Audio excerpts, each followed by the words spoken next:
Right, we're going to try and go over some basic settings in Tune Studio. I'm going to try and cover MS3. The latest release is 1.1.1, so we're going to go through all the settings in MS3. Most of these relate back to MS2 of what's in MS2, and there's a lot of backporting of MS3's features into MS2. So some of you may want to upgrade to the latest MS2 codes, or you may be using the MS3.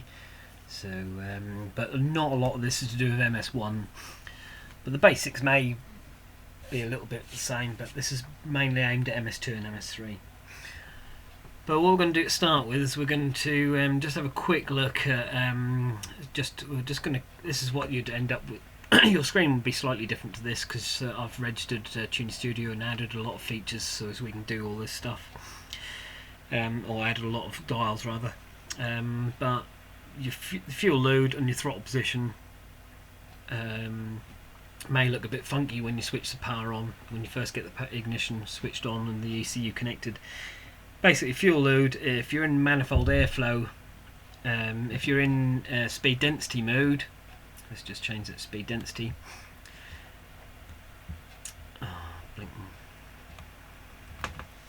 Just cycle the power.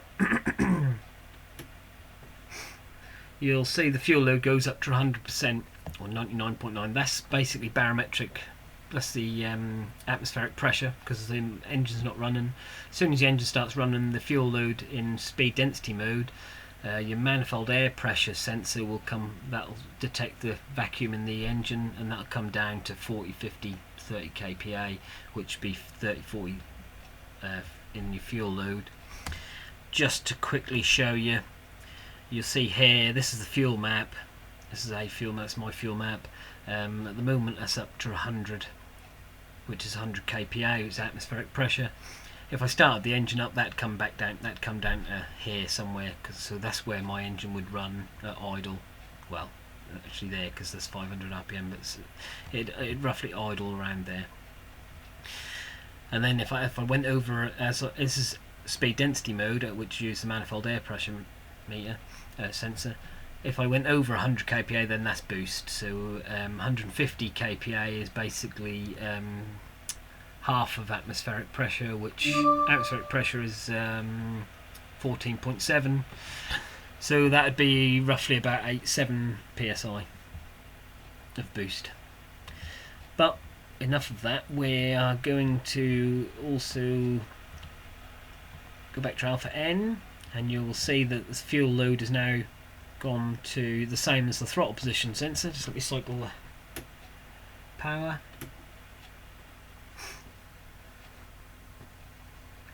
So fuel load is now the same as the throttle position sensor.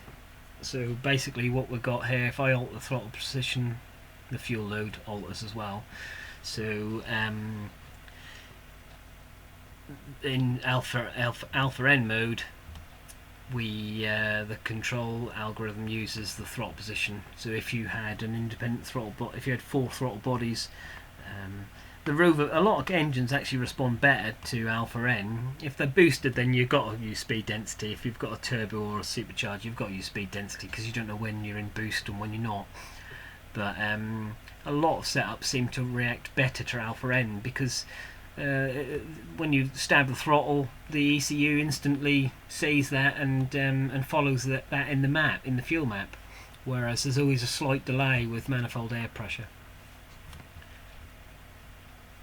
So okay, we're going to calibrate throttle position. So this is my stimulator, but basically when you switch the power on, your throttle position sensor won't follow. Well, it may, but you'd be lucky if it does. So the first thing to do is calibrate throttle position sensor. So we're going to foot off the throttle at its normally closed state. We're going to get the current, and then with the engine not running, put your foot all the way down 100%, get current, accept. So now my throttle position and the fuel load follows 0 to 100%. So that's that calibrated. And also double check that your air temperature and your coolant temperatures read roughly the same, and whatever the temperature is. I mean, if these read 40 and you're in the UK, certainly this summer, then you know there's something really wrong. Right, so we're just going to go through a few settings. Required fuel. This is what the ECU uses to figure out. So the fuel table, the VE table, is just as a table full of numbers from 0 to 255. You can have it up to, but in order to keep them numbers real, so you keep them within a sort of limited scale, because you don't want to be up to running up to values of 200, 255, and then down to values of 100. Equally, you don't want to be running at values of 0 up to 50 or 60. So it uses this required fuel value to sort of make the numbers reasonably real. In actual fact, they're very real. So engine in the fuel table. So put in your engine size. I've got 5.325 cc. Number of cylinders 8. Injector flow rates in cc or pounds, whichever you've got. If you're not sure what injector flow rates you've got, then have a rough guess on if you've got a 200 brake horsepower engine and 4 cylinders, then there are tables about that can tell you roughly how much fuel you need for that brake horsepower using 4 injectors, and just put them values into there. So a Rover V8 could be 280cc or 320cc, depending if you've replaced them. I've got 500cc injectors in mine, 8 500cc injectors, and the air fuel ratio, just leave that at 14.7. Click OK, and that gives the ECU a nice number to work from.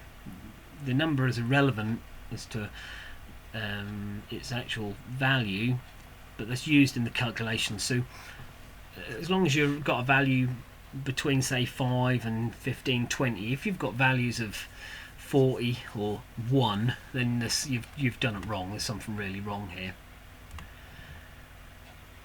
Control algorithm. This is duplicated elsewhere in the software, but speed, density or alpha N are the only two I tend to use. If you know what the others are, if you've got a mass airflow meter and you want to wire that in, then you'd know more than this tuition is going to teach you. So alpha N, speed, density. Alpha N basically follows the throttle position as the y axes of the fuel and spark tables, and speed density follows the manifold airflow meter. Manifold air pressure sensor in the fuel tables.